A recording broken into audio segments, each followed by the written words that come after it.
The photograph sat perfectly centered on Rachel's mantelpiece, a beacon of love and cherished memories in her living room. In it, her 95-year-old grandmother beamed with genuine joy, a delicate flower tucked behind her ear, her silver hair catching the ocean breeze as they sat together on the boardwalk. To Rachel, this image captured everything beautiful about their relationship: the pure happiness that transcended illness, the unexpected moments of connection that dementia couldn't steal, and the unconditional love that had defined their bond since childhood. Rachel's grandmother had been more than family, she had been her sanctuary. Every day after school, young Rachel would run to her grandmother's warm embrace, finding refuge from whatever childhood storms were brewing at home.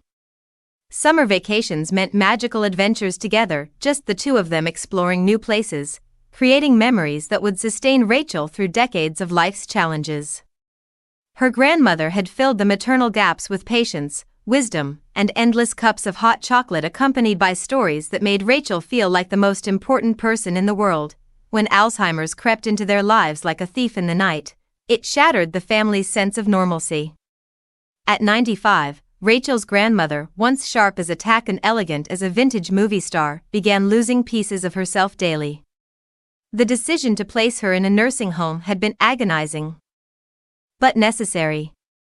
Rachel's mother threw herself into daily visits, but her grief manifested as anger directed at the staff, creating tension that seemed to permeate every interaction.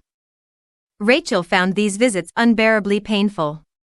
Watching the woman who had been her emotional anchor struggle to recognize faces, repeat conversations, and navigate the fog of confusion felt like watching a beloved star slowly fade from the sky. The visits became sporadic, not from lack of love, but from an inability to reconcile the vibrant woman of her memories with the fragile figure in the nursing home bed. Everything changed the day Rachel discovered she could take her grandmother outside. A simple form, a signature, and suddenly they were free to rediscover joy together.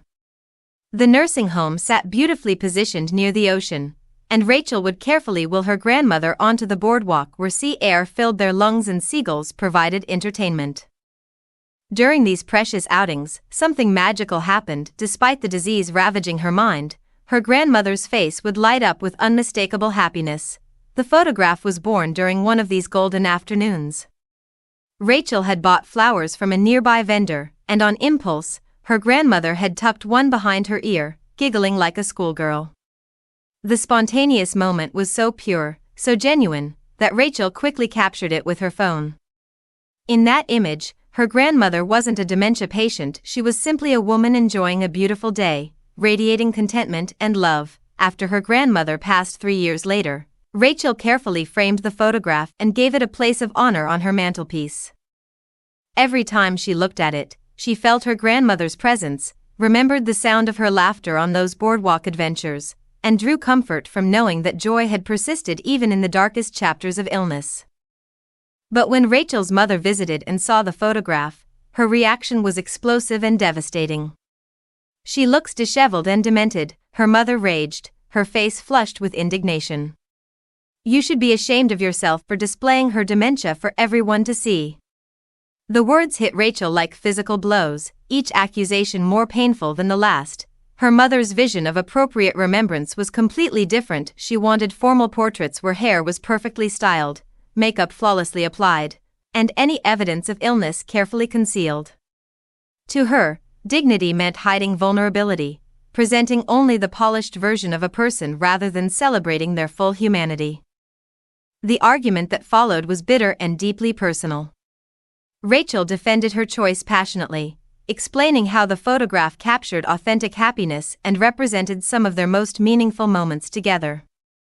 But her mother remained unmoved, accusing Rachel of making a mockery of her grandmother's memory by showcasing the effects of her disease.